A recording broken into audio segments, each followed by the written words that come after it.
Good morning and welcome to our webinar this morning. Thank you for attending this second webinar in our series that covers topics related to both recent ASME B31 code changes and new developments in our software products, VIII, Nozzle Pro, and also VIII Tools, which is currently being sold by Hexagon. Today's webinar will include coverage of new nonlinear stress analysis capability in our software that allows our customers to solve problems that could not be analyzed with Nozzle Pro or VIII in the past. This new functionality will be present in the upcoming major release of both Nozzle Pro version 12 and VIII version 10. The release of this new version has been delayed due to extended QA/QC exercises that are required, and our technical and development staff are working very hard to finish this release up as soon as possible. We expect to announce it in early November or late November or early December. For those customers that have been eagerly awaiting this new release, we thank you for your patience, and I hope this webinar is very informative. With that, I will turn the webinar over to our president, Tony Pollin Jr., and our senior developer, Willie Locke. Gentlemen.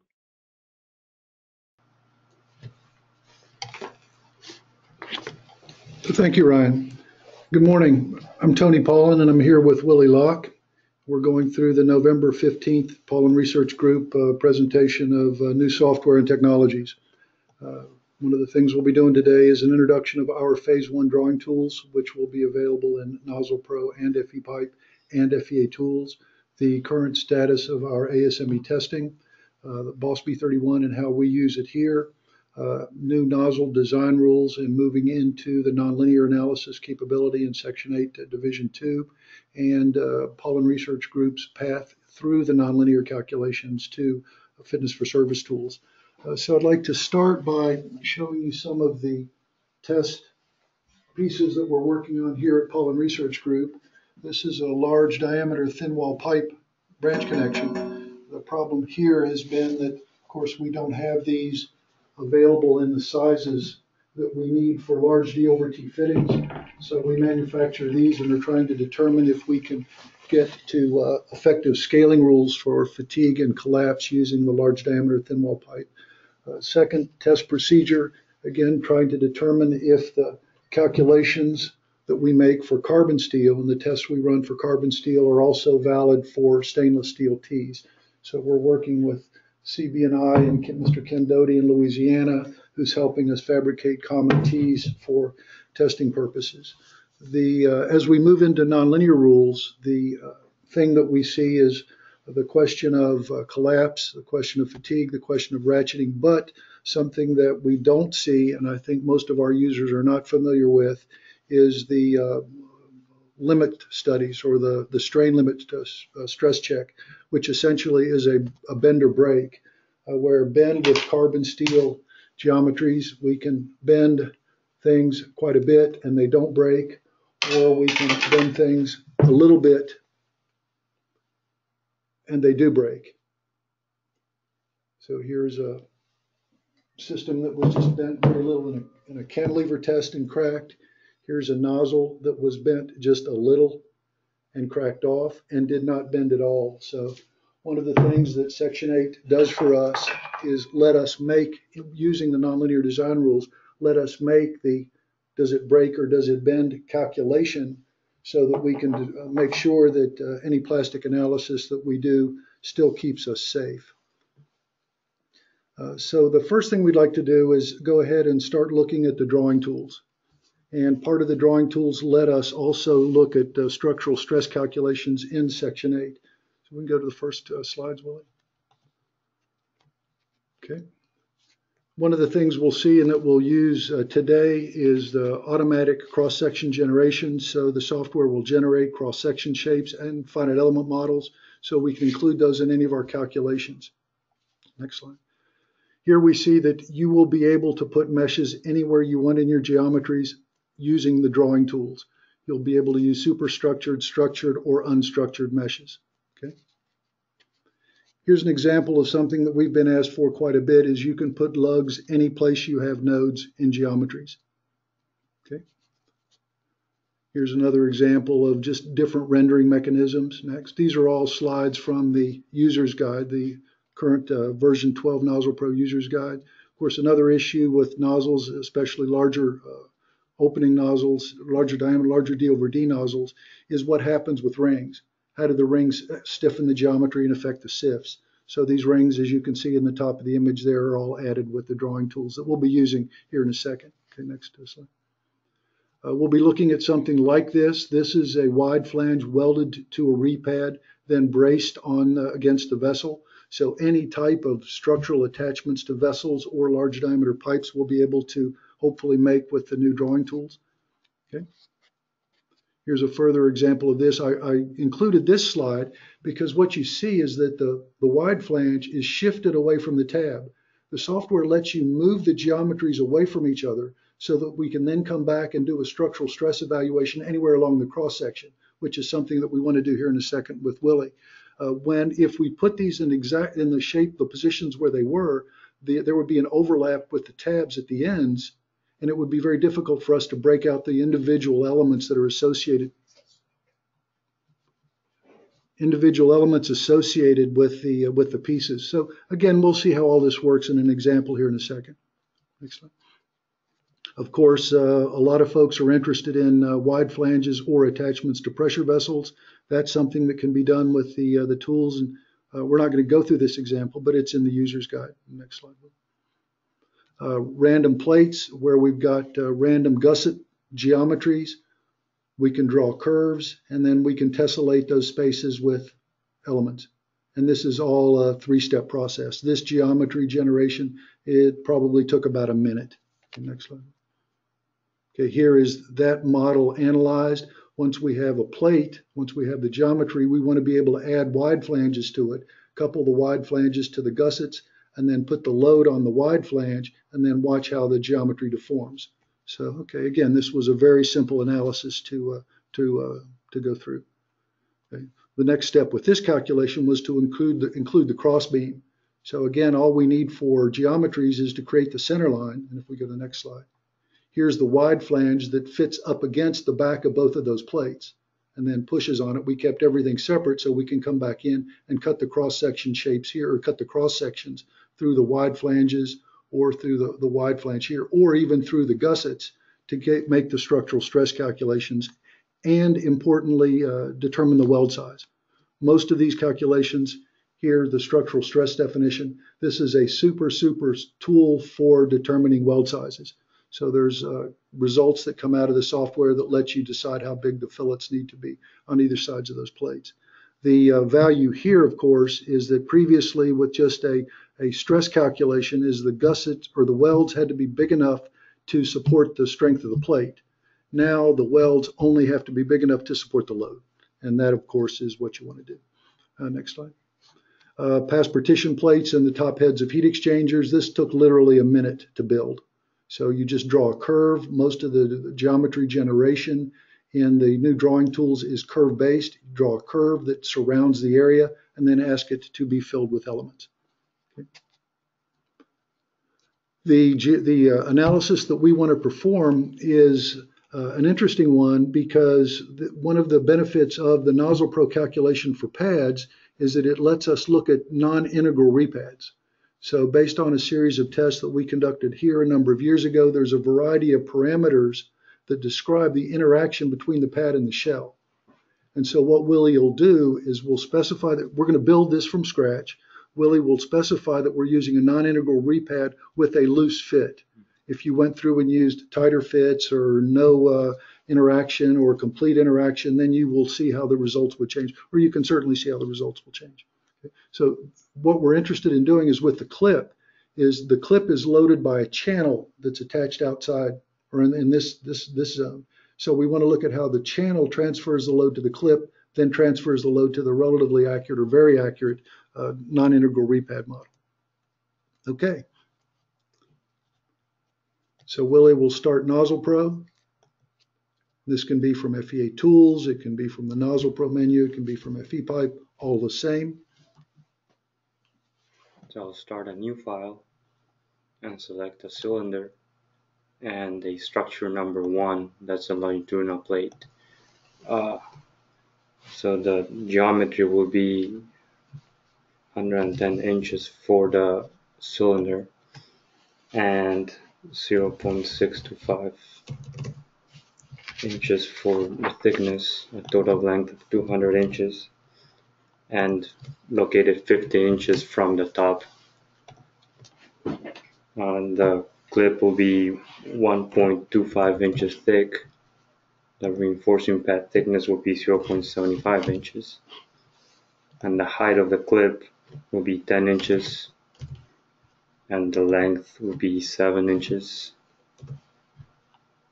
Like so. The pad width is 10 inches and the pad height is 15 inches. I'm going to save the model. I'm going to str2 and save. The next thing to do is click on Drawing Toolset and run FE. Non-integral repad? Oh, forgot the non-integral repad. Thank you, Tony. So I'm going to go to Options and select the Use Non-integral Reinforcing Pad for Structures. And here are the contact options, the default loose fit up, what we want to use now. I'm going to reduce the mesh density just so it runs a little faster. I'm going to set 0.8. And that's it. Now I'm going to go to the Drawing Toolset before the run analysis. Now click OK. This will generate the model and open the geometry generation window. Okay, I'm going to zoom in to the end of the lug. Change my view so it's easier to see. Here are different views for the same geometry. And the first thing to do is add a curve at the center, at the end of the lug, at the center of the lug. So I'm going to add a curve and select a point. Then I'm going to offset this point so I can determine the start point of the channel we want to build. So I'm going to go to Linear Offset Curves, and I'm going to enter the curve I want to offset, which is a single point curve. And I'm going to offset by 5 inches from the end of the lug. Then I'm going to 5 inches and create curve. And now I have a new point there. Now I want to create a point that's going to be at the other end of the channel. Now that's going to be at 65 inches from the end of the lug. So it's going to be a 60-inch channel. So I'm going to create curve. And I zoom out and I'll see the 2 points. Once I have that, I have to tell the software what is the center line of the channel. So the first thing to do is create a curve in between these 2 points. So it will be curve number 2 and curve number 3, and then there are 2 nodes. And I'm going to press create curve. Now I have the center line for the channel. The next step is to build the channel, and that uses these miscellaneous options on the right. The curve number is going to be the center line of the channel, so that's going to be curve number 4. You can always select different curves, so it will highlight the curve that you want to use. So I'll highlight number 4, and I know that's curve number 4. Then the option to create a curve is 11. So I'm going to option 11. This will all be in the user's manual, so you'll know what options to use and what parameters to enter. So now it's going to be 5 is for a channel. Then the next entry is the property ID, which will be 1, and the next entry is the region ID. If you want to know what this region ID should be, you can go to Update and click on Model Properties and Region Report. So I'll click on that, and I'm going to use the region that's for the longitudinal plate. So now that I know it's 24, that's the region I need to put on the options. So I'll go back to curves. And that will put all the stress calculations in the code evaluation procedure. Correct. So it will use the same region as the plate. And then 15. Right. Then there's the height 3.716, and the next one is the angle. I don't know if it's 0 or 90 degrees. I'll enter 0 for now. Then I'm gonna enter the number of nodes. Again, all these options are in the user's manual. So all I do now is press execute. Okay, so it turns out it's on the right orientation.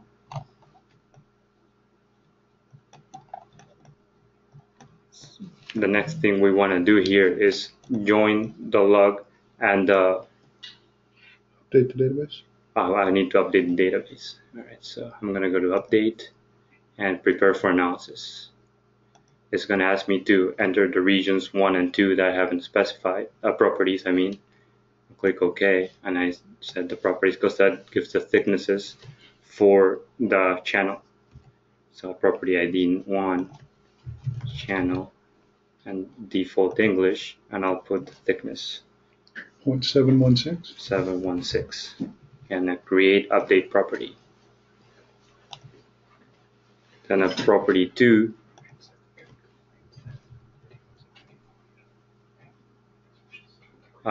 English defaults, and 0.716.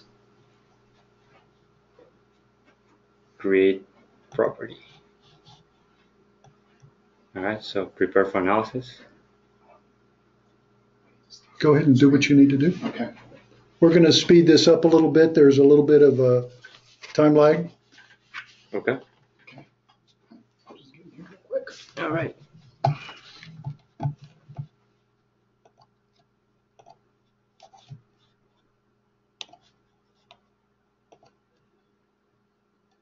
So this will hopefully speed up the lagging of the audio and the video. Okay. So now just move everything you're sharing over to there. Because that's the screen we're sharing. Alrighty. Okay. So unfortunately, our faces are not there anymore. Unfortunately. Okay. All right. So where I was. So I was adding. We put the thicknesses in. So now we want to prepare for analysis again. Prepare for analysis. I put the thicknesses. Okay. So now it's. It gives us an option to write out a database so that every single step of the model preparation process can be written to a separate database. So we can go back to any single step of the model building process, which for any size, reasonably sized model building process, you always want to keep a number of copies of the database during the development process. All right. So the next step will be to join the end of the log and the start of the channel. So I will go to restraints. First, I have to add 2 curves. And the curves will essentially be covering the zones where the tabs between the channel and the clip will be bolted or welded to each of the respective geometries. So Willie will highlight those cross-section areas. And again, we're using a pretty crude mesh here, so when you actually build these for yourself, you can build more sophisticated or complex models. All right, I have curves 5 and 6 defined. So now I go to restraints and forces. Curve 5, curve 6. We want to couple all the degrees of freedom. So X, Y, and Z are X, are Y, are Z. And the stiffness, I need to the 8. So now apply restraints. Okay. That's done successfully. So now we could write another model if we wanted to. Okay, so now the two are coupled together. And now we want to apply a force to the end. Force. So I gotta add another curve telling where the force is gonna go. So I'm gonna put it at the end of the channel. I'm gonna have one more curve. Pick 3 points. 1, 2, 3 points. Alright, so it's curve number 7. And I'm gonna go back to restraint or forces. Remove this and group number 7. And then the cosine will be 0, 1, 0, because it's in the I'm going to put in the vertical and the y-axis. And the value is going to be minus 2,000 pounds. Let's go 5,000. Minus 5,000 pounds, sorry. Because we've got 3 nodes, 5,000 pounds, a total of 15,000 pounds. These will be forces instead of restraints, and we'll put them in the weight case. So that's it. Then you press apply, restraints or forces, and create successfully. So these can be added to any individual FE pipe or Nozzle Pro model. You can put forces or restraints anywhere you want on any model, graphically. So now we're ready to, let's go to update. And you can save a database here. So I'm going to save one real quick just after the load. Let's load at it. All curves, all drawing database elements, and all loads and restraints are included in the drawing database. So now we want to analyze this. So I press submit for analysis, and it's start to run. I already saved this, so I'm going to press no.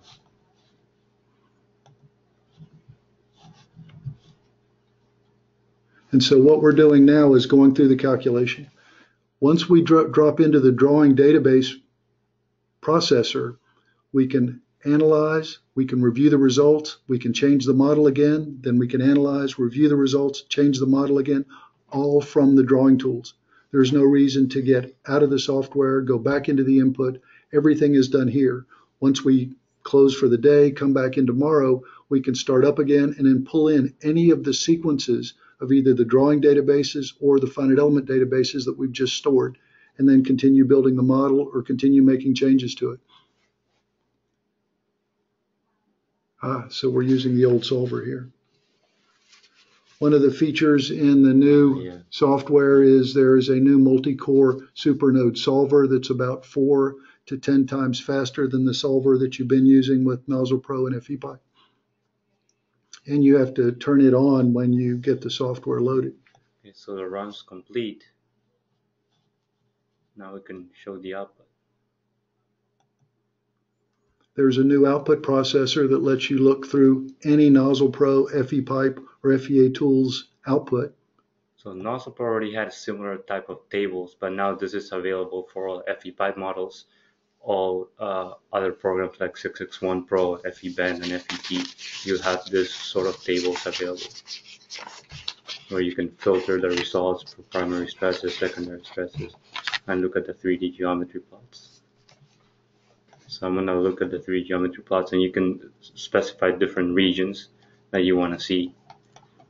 So now I'm going to zoom in. I'm going to make this bigger. You see that it's coupled.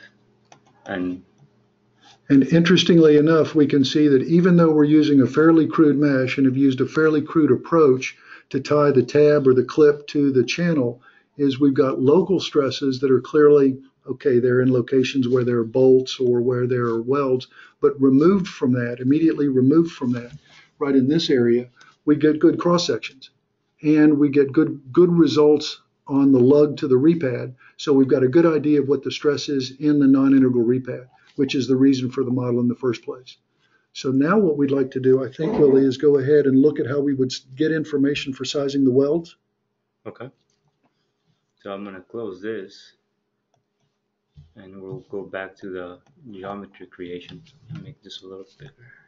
Now this can be done at any time for any model, for a nozzle in a head, for a structural steel attachment, anytime you've got a section of the model where you want to look at the loads along the section and the resulting stresses due to the loads, you can use the structural approaches that are defined in the new Section 8. As you might imagine, we start everything with a curve. So Willie will draw a curve around the section that we're interested in evaluating. I'm going to pick a section and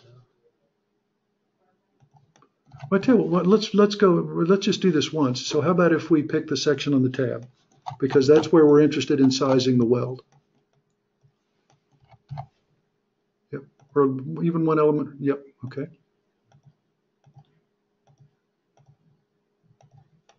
Okay. And then we'll use the miscellaneous options as curve number 8 and option 14. And it'll be 100 or -1. -100. Because we're interested in the string of elements that are to the right of the curve that Willie drew.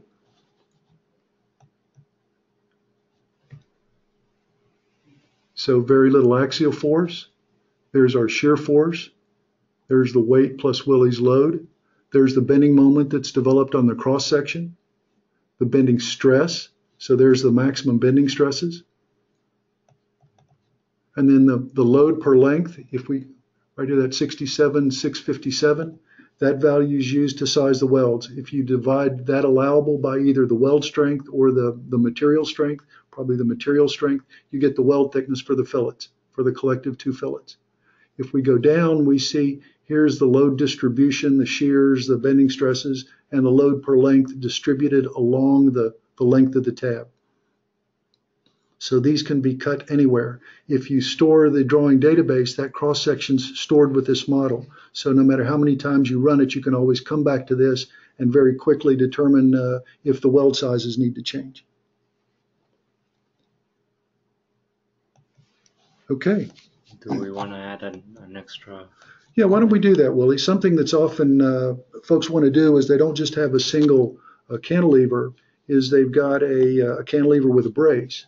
So as you can see, all of these tools can be used a variety of different ways. So what we'll do is, just to make this quick, is Willie will draw 2 curves, create a mesh between the 2 curves, and run the calculation.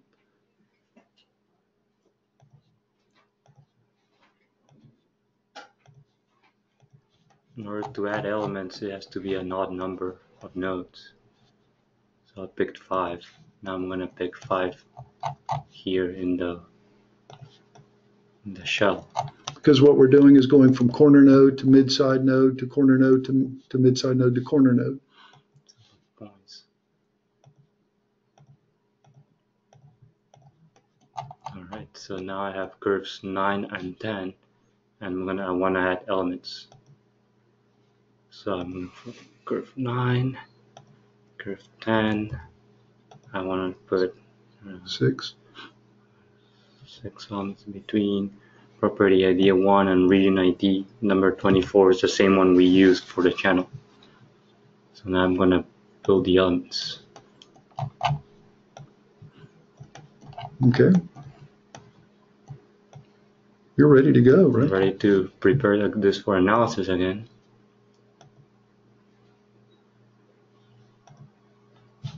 Right, so now it's all merged and ready to submit for analysis once more. Mm-hmm.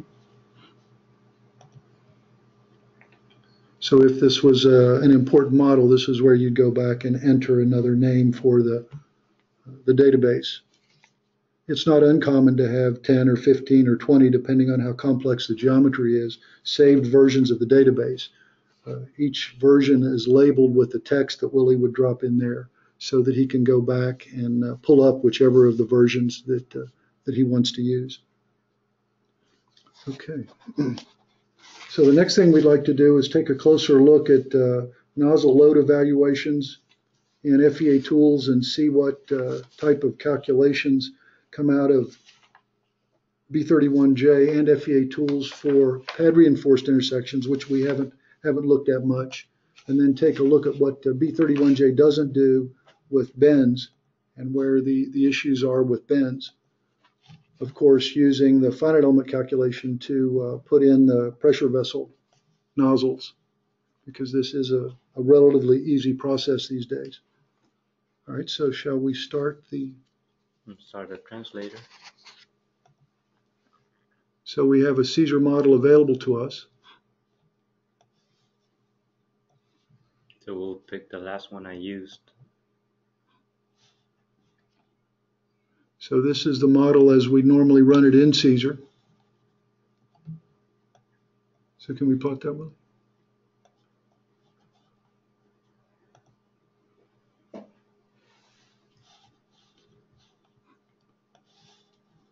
So here's the geometry.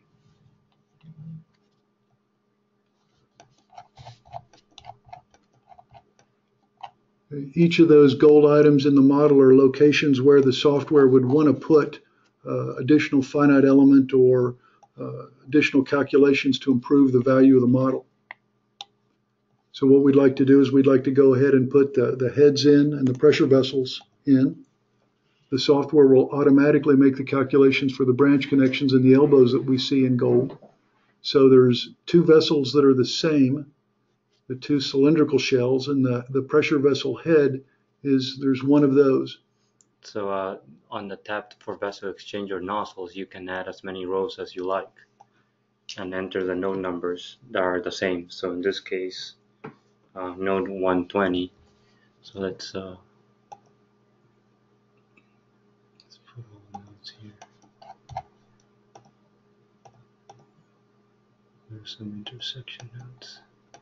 You can show as many nodes as you like, but 120 and 180 are the same. So I'm going to go to more and select the pad reinforced for these two cases. I'll have a 120-inch cylinder, 1 inch thick, and pad thickness of 0.5 inches, and a pad width of 4 inches. And that's it. Then apply and exit. Then I'm going to add a second row, which is a nozzle on the head, and this is for node number 10. And ellipse, pad reinforced, and more. So the head OD 96 inches, head thickness 0.75 inches, and the elliptical ratio is 2. Then the pad thickness is the same, 0.5, and the width is the same, 4 inches. There are more options here if you want to control locally. Then I'll apply an exit, and that's it. So that's ready to be analyzed. So that's all we have to do to the Caesar model to get the flexibilities, the stress intensification factors, and the finite element models for both of the different vessel geometries. Okay. I'll press convert. I already run it, so I'm going to replace it. So what the software does now is every single gold item that's shown in the plot, the vessels, it makes the finite element calculation. So we'll have Nozzle Pro models sitting there for us to use if we want to for the pressure vessels.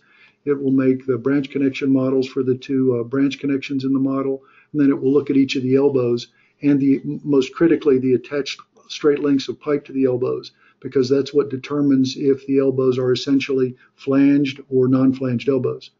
Of course, what happens is the length, the required attached pipe length gets shorter, then the elbows get closer and closer and closer to flanged end elbows.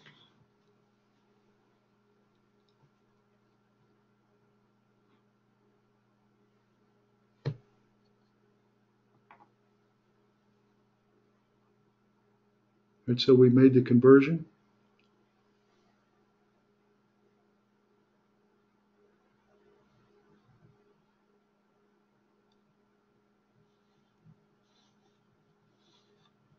Well, I can see this is running slowly, Willie.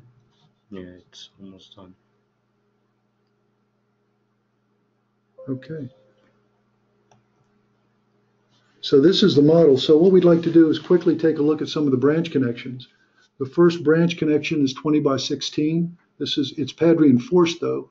T over T ratio is 1. This is one of the typical branch connections where we have problems. When we come down and look at the SIFs, here's the comparison of the FEA, the B31J, and the B31.3 SIFs. We can see the classical problem that's recorded in Note 11 of B31.3, Appendix D. There's the out-of-plane SIF. D over D is around 0.7. B31J shows a value of 8.7. FEA, the calculation we just made, shows a value of 8.9. And of course, B31.3 that you're using now is 4.9.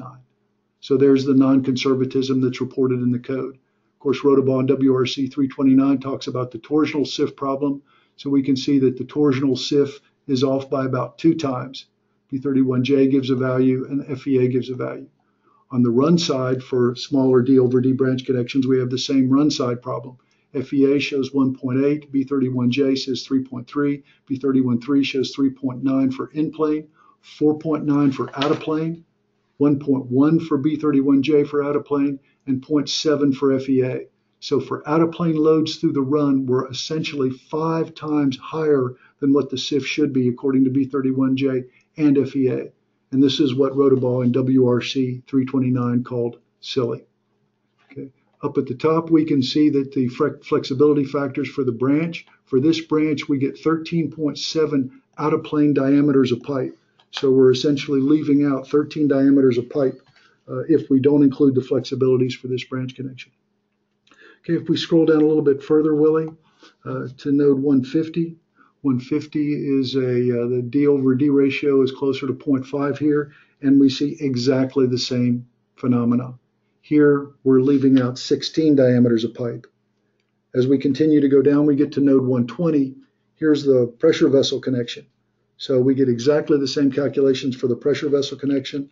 All the flexibilities and all the stress intensification factors are put back into the model. We only need to put in the small bit of information that you entered for those pressure vessel nozzles to now have the stresses calculated in the pressure vessels. So there's an elliptical head, there's the cylindrical head, or the cylindrical geometry. As we continue to go down, FEA Tools also makes a pressure fatigue calculation. So here's the pressure fatigue calculation. What we see is that we're designed for a minimum of about 1 million cycles here. So we have zero concern with pressure cycling. Where you've got large thin geometries, specialty materials, these numbers, the cycle lives here that are calculated for pressure cycling will go down, and that's where you may need to come back and apply some more careful inspection criteria. The next list is the bends. What we see from the bends is it comes down and checks the attached straight lengths and tells us that here for the bend at node 20, the attached straight lengths are too short and they will affect the bend. So the boundary condition removal length is 53 inches. On the outplane side, we've got 53 inches. On the incoming side to the bend, we've only got 16 inches. So there will be some effect. The stiffnesses or the flexibility factors drop. They drop from 11 to 8, but the SIFs drop also, although they're not proportional. So here we see the SIF goes from 3.2 to 3.02, but the K factor drops from 11 to 8. As we keep going down, every single bend where there's different attached lengths, there's a different K factor and I factor calculation. And those are put into the Caesar model automatically so you get the right stiffness calculation. These are a hyper degree of freedom finite element computation and so aren't available in B31J. Okay, so we're ready to make the run. We've made the conversion. We've got another Caesar model available to us. We make the run. This will run it through Caesar versions down to 5.0. Down to Caesar version 5.0. So almost regardless of the Caesar version that you're using, you can make these calculations and do the comparison. The colored button that Willie's pointing at, these are the comparison between the runs. So if we come in and look at the comparison, the software goes out and grabs any models, any number of models, can be 2, can be 3, can be 5, and makes a comparison for you. Here we're seeing the maximum displacement differences. So we can see that we're getting a little bit less displacement, than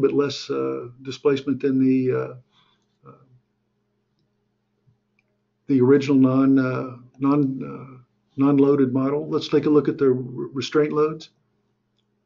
So the restraint loads drop. So we've got less money we need to spend to build, let's say, supports for the anchors in the system and the rods in the system. The bending moments change the most. So the bending moments drop almost 2 times. So we need half as much steel and half as much additional concrete to support the bending moments at the anchors in these systems.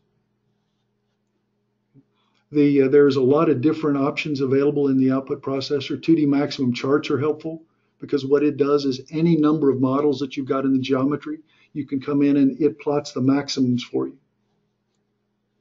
If you want to look at the individual stresses, you can go to 2D charts. What this does is, again, it lists all the load cases. So you can pick any of the load cases and come in and find the highest ones and then put them on the chart. and then go back and hover over the chart and find the nodes where the stresses are the highest. What this does, it's funny, it looks pretty, but it saves you money because it cuts down on the amount of time that it takes to go through Caesar results. And more importantly, for large models, to see where individual geometry changes or support changes actually made stress, displacement, or reaction load changes in the model. You can find out very quickly if something you did in model A has a significant effect on model B. Okay. So tables, 3D plots. We go to the 3D plots here. All of the output plots are available if we go to multiple plots. So it lets us put as many plots on as we want. For folks with large monitors, you can come in and look at displacements, stresses, forces from any load cases, from any of the models. So we can put the first model together. We can bring the model in without the flexibilities together. We can compare them directly. We can animate them. We can look at surface stresses, so we can plot the stresses in 3D. There's a wide variety of tools that are available for Caesar users here so that we can make the calculations better and make them faster. Okay. We want to look at the allowables for the nozzle. Yes, we made the comment earlier that we calculated the stresses in the nozzles and compared them to pipe allowables. But a lot of pressure vessel engineers or other folks, depending on the requirements for the job, need the comparisons to the pressure vessel allowables. So the pressure vessel models are here. Whenever you ask for a branch connection or a vessel or a 661 nozzle, everything is available in FEA tools. So under options, tools, associated files, B31 intersections. Here's all of the B31 intersections in Nozzle Pro that were constructed for this job. Under the vessel and exchangers, here's all of the Nozzle Pro. So if Willie goes into one of these, here is the Nozzle Pro input for that model. So Willie can bring it up, go in and make any change he wants to it here if he needs to. Okay, so we've got the Nozzle Pro information available. We know where the allowables come from. It's from here. So now we want to use those allowables and have Caesar compare its calculated loads to the vessel allowables. So we can close this, Willie. And here's where you do that, the Supports and Nozzles tab. This lets you compare to the Piping Technology and Products database or any of the models that you put in. So Willie's going to enter a node number. He goes out and finds the Nozzle Pro file name using Browse. The Browse folder defaults to the position where it put all of the Nozzle Pro files. And then press the Analyze button. We read the Caesar output and then come in and make the calculations for all of the load cases for any of the nodes that you put in to tell you if you're overstressed. Here's all the load cases. And then here's a summary at the bottom. And what we see is that using the stress calculation, we saw there was a lot of red. We were still overstressed. Using the vessel allowable calculations, we're still overstressed. Now we would be interested in going to the nonlinear calculation. So we're running a little bit behind. So why don't we go to the nonlinear calculation and see what we would expect. Let's go to the slides, Willie, first, if we can. So let's go to that last slide. So we're on slide 64. Okay. So we come back, we'll come back to this information.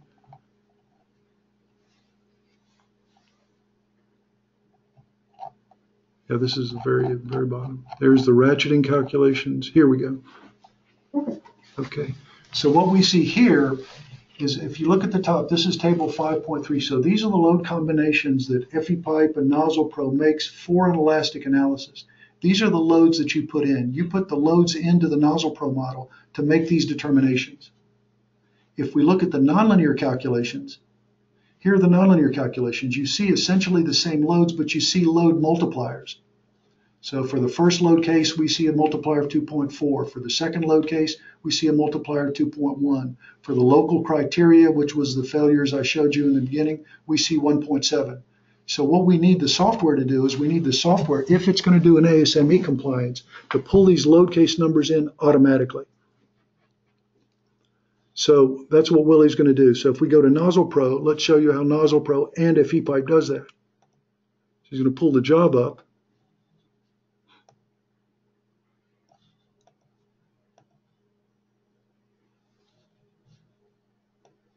So here's the Nozzle Pro model. If we go to the plastic calculation,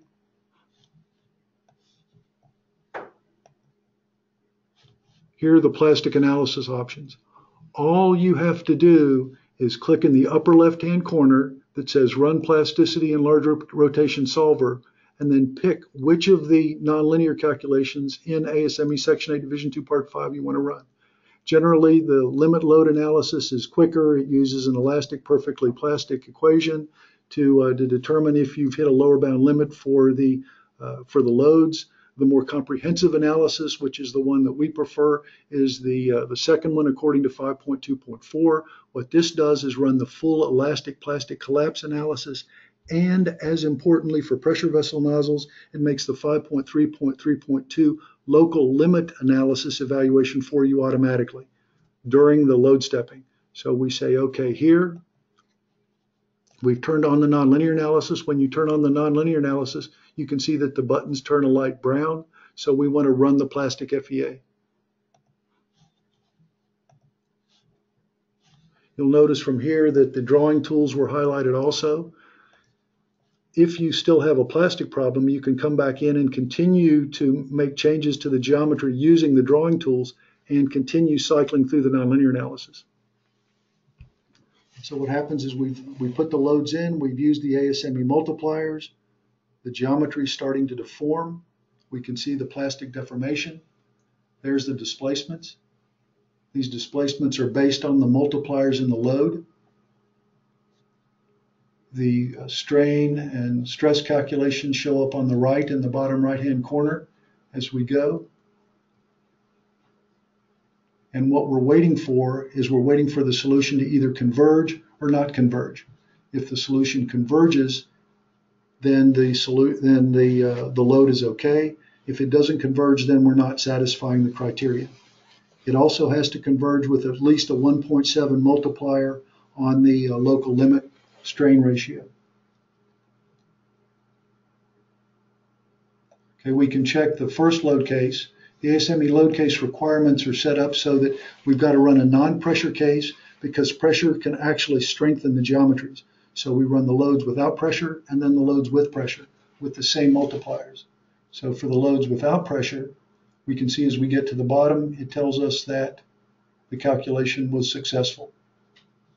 We converged. Okay, so if we go to the next one,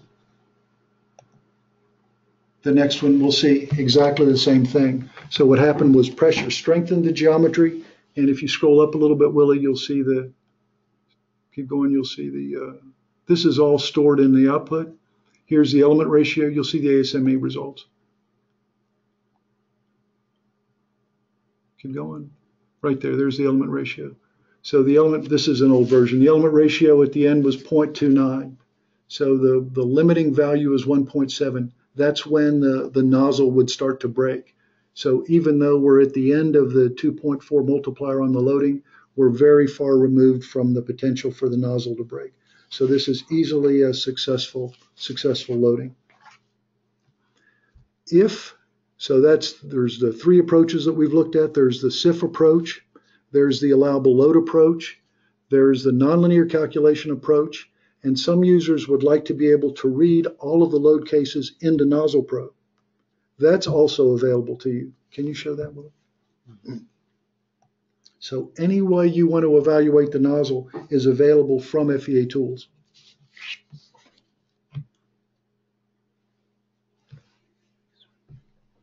What's that? Yes. So there's a history button in Nozzle Pro. We can enter all of the loads, but of course we want to import them from Caesar. So we go to the piping model. This is the critical part here, is you tell it that you want to get numbers from Caesar.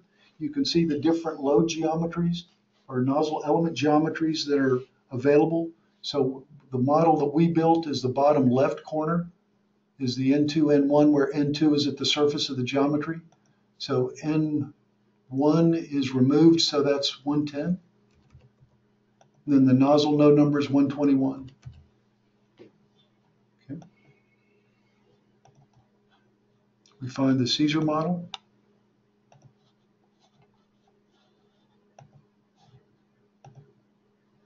And here are all the loads. So we apply and exit. And here are all of the different load cases. So Nozzle Pro will go out and make each of the individual operating case calculations and any necessary fatigue calculations. You'll notice the number of cycles in the left.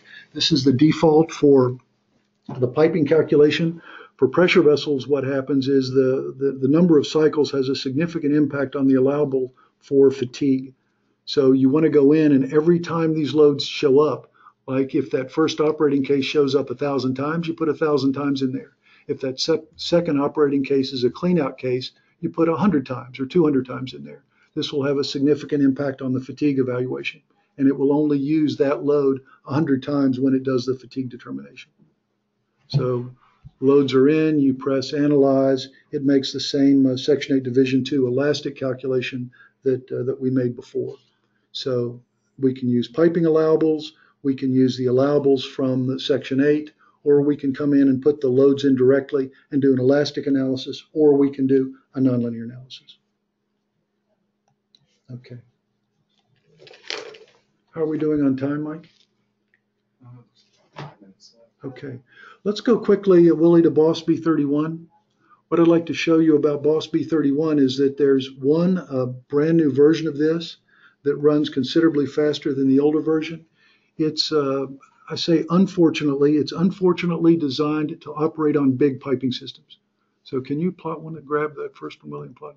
This is not so big, but the idea is that you should be able to bring in any Caesar model, ask to execute all subsequent steps, what you see here, after you've identified the fluid loading, press the green button, and then come back and see if the loads are outside of what's over considered allowable for loads on restraints, stresses, and displacements.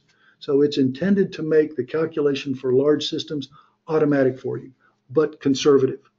That's seldom how you would actually do a detailed fluid analysis. For a detailed fluid analysis, what you would do is come in and look at the long runs of pipe, look at systems where you've got water hammer waves that are traveling, and you would identify local parts of the system, and those will run much faster.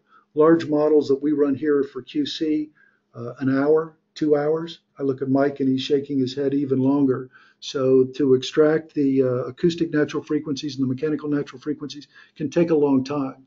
To put in individual parts of the system is very quick. So can we go through that process, Will? First, we gotta pick the loadings. Okay, this is a fluid system, so we've got valve closure and two-phase flow possible.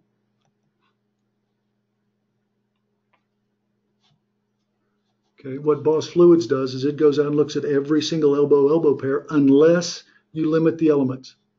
So you can come in and specify a limitation on the elements that are exposed to the fluid loading. Okay, there's Boss Fluids charts. Every single elbow pair shows you the acoustic natural frequency that's associated with it. So if you've got a reciprocating piece of equipment or anything that's got a particular running speed, here's where you'd come in and find a critical elbow pair and the frequency that's associated with it for every single elbow pair in the model, unless you limit them. And if you limit them, the run times are a little bit slower. So here we see the frequencies and the frequencies associated with each elbow pair. Okay. So now Willie came in and he limited the natural frequency calculations. Mm-hmm. So what's done here is we're only interested in the mass stiffness relationship for a part of the system, but we include the stiffnesses for the entire system so that we can see how the loading causes the pipe that's where we're interested in the mass, how it moves with respect to everything else. Okay, so we can plot all of the output modes here. Usually you want to see them together so we can show all the 3D plots in the same window. So you can show, can we darken that up a little bit? So you can pick any of the frequencies you're interested in to try to identify which frequencies are going to potentially be problems for which part of the system. And here we can step through, and you could add as many of the natural frequencies in this as you want. Again, so that it helps us understand where the potential problems are due to fluid loadings. Okay. So we've interrogated the system. Keep clicking next.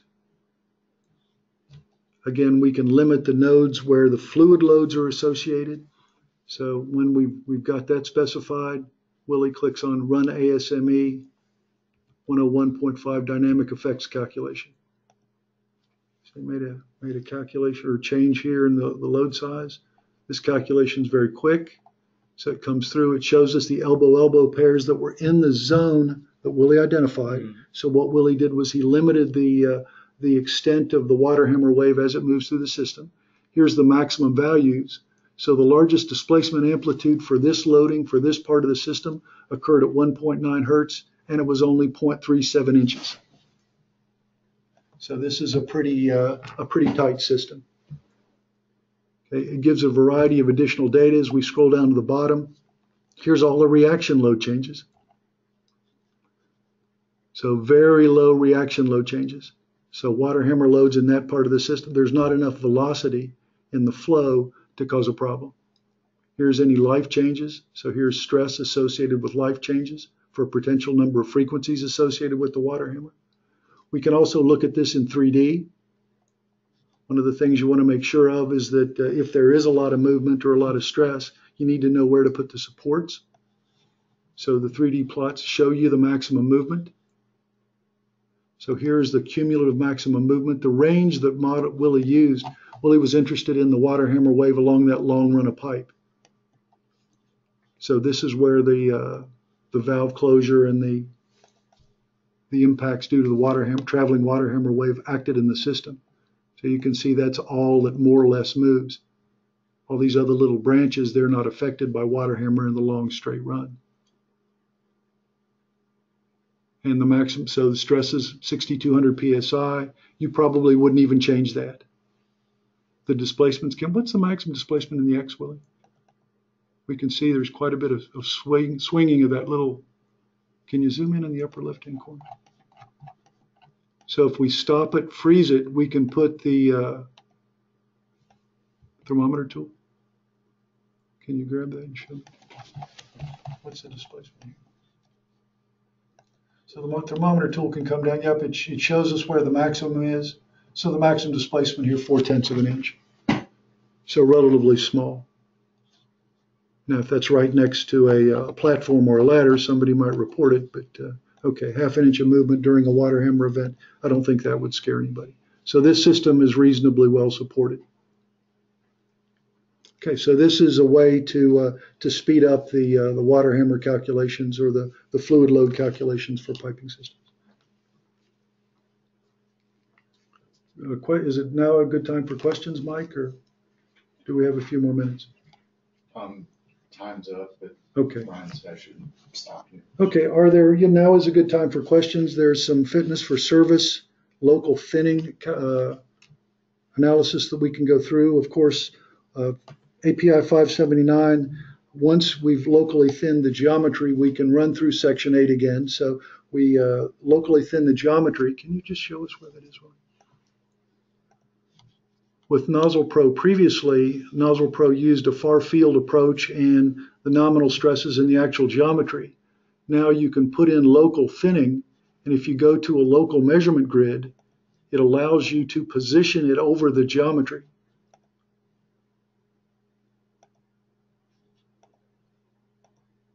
So Willie's put his grid in. What we see with nozzles like this is you've got corrosion at the edges of repads. So it's difficult with a general finite element model sometimes to superimpose local thin areas. So what Willie's done is he's removed all the model except for the area adjacent to the repad.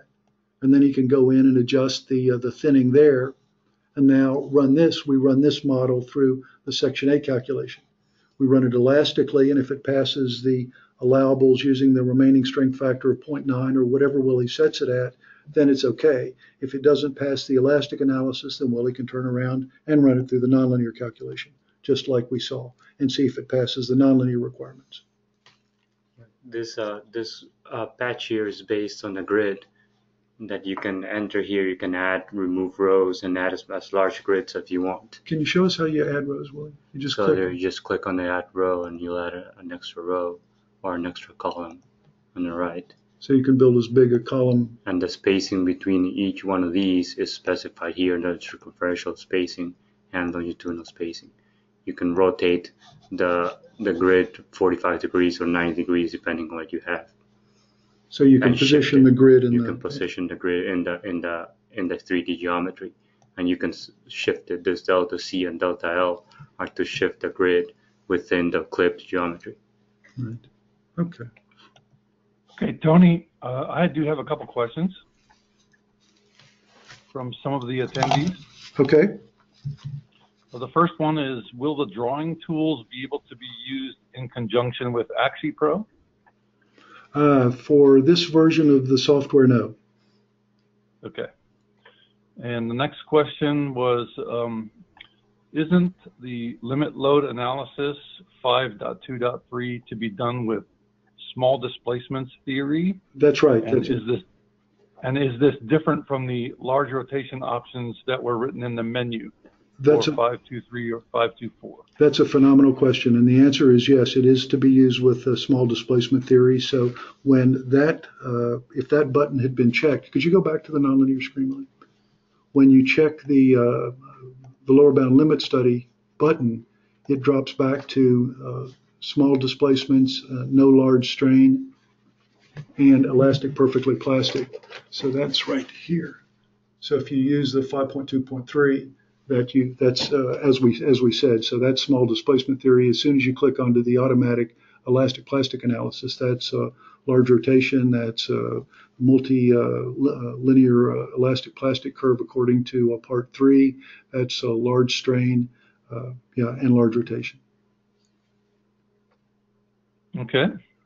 And we just got a flurry of questions, some of them technical. I'm not sure we'll have the chance to answer all of them, but we'll try to get to a couple more before we wrap up the webinar. If you have submitted a question and we don't answer it right now, we will send you an email response. The next question I have is a little bit general, but it's, how is the fluid transit analysis different from the approach between physically configured Boss fluid piping systems versus typical schematic type software like Stoner or Olga, right, in terms of real world accuracies? Yep, that's a great question. If you take a look through the Boss Fluids manual, what you see is that from almost day one of the dynamics with Caesar is we were going through using the force time history approach to make the water hammer calculation. So we were determining the magnitude and the duration of the water hammer load. We were putting it through a dynamic load factor calculation and then applying that to the Caesar model. And what the Caesar model did is it solved the problem in the frequency domain. Well, that's exactly what we did here automatically behind the scenes. Is the user hands us the Caesar model, and then the Boss Fluid software goes through, finds every elbow pair, the velocities for the flows. It finds the durations or the lengths between the elbow pairs, and makes the exact calculations that we were making with Caesar in the old days manually. It makes those automatically for every elbow pair, runs through a dynamic load factor calculator, determines the load per mode, and then does a square the sum of the squares result summation for each of the individual modes. The reason that tends to be effective for water hammer is that 1 or 2 or 3 modes tend to be the most critical modes for each elbow pair. So we may calculate 300 modes, but it's only 3 that are major for any individual elbow pair. So the question then is does it match the actual time history analysis? Because that's what Boss Fluids does, that's what Stoner does. So they take the water hammer time history and then put it onto a 3-dimensional piping system. And then what you essentially do is you can do a modal summation there also, but you're using the phase relationship between the modes. All we're doing here is saying that there's only a few modes that are important, so the phase summation is adequately evaluated using the square root of the sum of the squares approach. So because it's so much easier and so fast, it gives you an idea of when the system is a little bit unstable or susceptible to water hammer loadings. And of course, that's what we see with thermal analysis and relatively inexperienced piping designers, is that they don't know where they're supposed to put supports when they don't need them for thermal, when they don't need them for thermal or weight, when they just need them for stability or preventing the piping system from walking. And what this does is it lets systems jump out at you when they're not properly supported. Okay, great, thanks. I think we have time for one more technical question, and this one is sort of technical, but sort of commercial as well. It says, does PRG have a commercially available beam type stress software, i.e. equivalent to Caesar 2, AutoPipe, or K-Pipe? The answer to that is that FE pipe has a 16 degree of freedom hyper beam element. The more, I say more sophisticated, the beam elements that have more than 6 degrees of freedom, the extra degrees of freedom are associated with ovalization and warping of the cross section.